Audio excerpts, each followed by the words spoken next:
If you track women through their ovulation cycle and you show them a picture of a man, same man, and you do nothing but vary his jaw width, when they're ovulating, the guy with the wider jaw is more attractive, and when they're not ovulating, the farthest away from that, the guy with the thinner jaw is more attractive, and that's associated with testosterone levels. And so women who are fertile like more masculine men, and basically if you're on the pill, then you're never in that ovulation phase.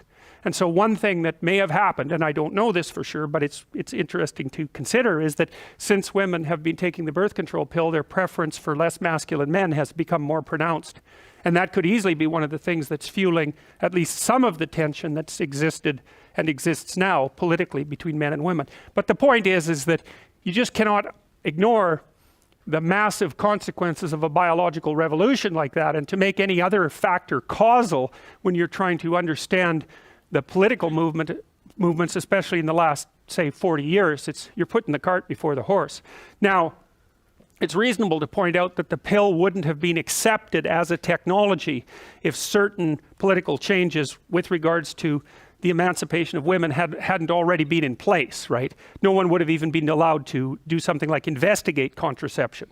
So you can't separate the biological from the political entirely, but it's still very useful to organizing your thinking to realize just how profound a revolution that was. But now back in the Victorian times, see, there's another thing about sexuality.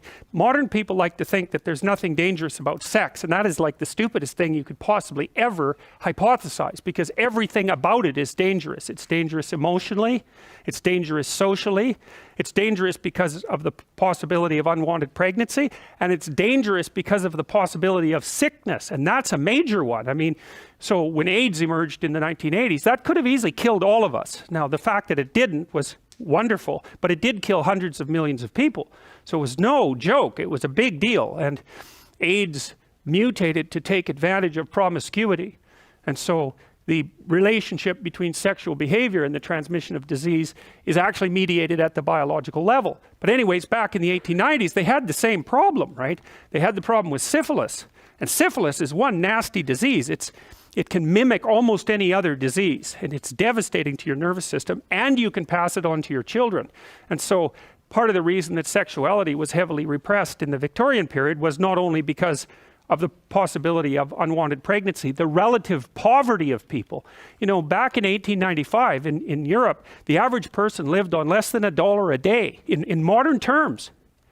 You know, it's almost impossible to understand how poor people were. And so sex in a poverty-stricken place is also a lot more dangerous than it is in a rich place, because especially if you were, given the lack of employment opportunities for women back in the Victorian period, if you happened to get pregnant out of wedlock, you were in serious trouble. And so the fact that sexuality was repressed is hardly a surprise, because it was so difficult to integrate into the full-fledged personality, and as it still is. So sexual repression, supposedly characteristic feature of the Victorian period, was often merely the expression of two facts: the lack of diffusion of contraceptives and the fear of venereal disease. It was all the more dangerous because of the great spread of prostitution, and because prostitutes were almost invariably contaminated and therefore potential sources of infection.